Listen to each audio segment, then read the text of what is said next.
Bonjour, je m'appelle Jean-Marc Boivin, je suis médecin généraliste et hypertensiologue. Je dirige un centre d'excellence à Nancy et je suis membre de la Société européenne d'hypertension artérielle. Je vais présenter les recommandations 2024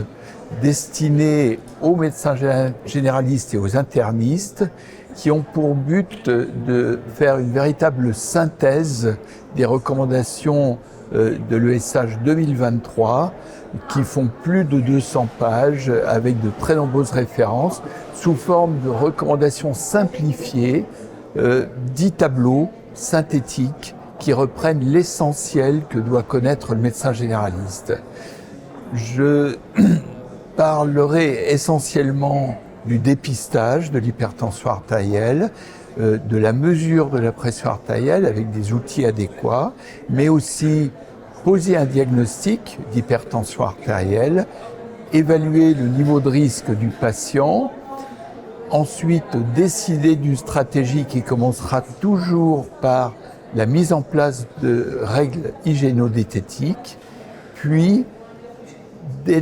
donner un traitement antihypertenseur qui commencera par une bithérapie dans la majorité des cas, avec une gradation des traitements en fonction des résultats.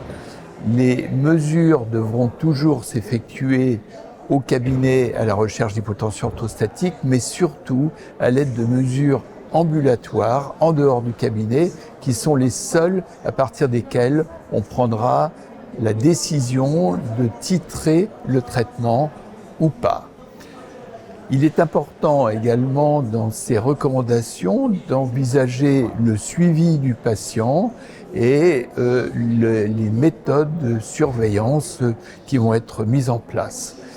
Donc, pour résumer ces recommandations 2024 de façon synthétique, il est important de retenir que tout médecin généraliste doit participer au dépistage de l'hypertension artérielle chez tous ses patients, quel que soit leur âge et quel que soit le motif de consultation. Il devra mesurer la pression artérielle à l'aide d'un appareil semi-automatique validé que l'on peut retrouver sur le site StrideBP. Ensuite, mettre en place une évaluation des facteurs de risque associés, une stratification du risque et décider de la prise en charge qui commencera toujours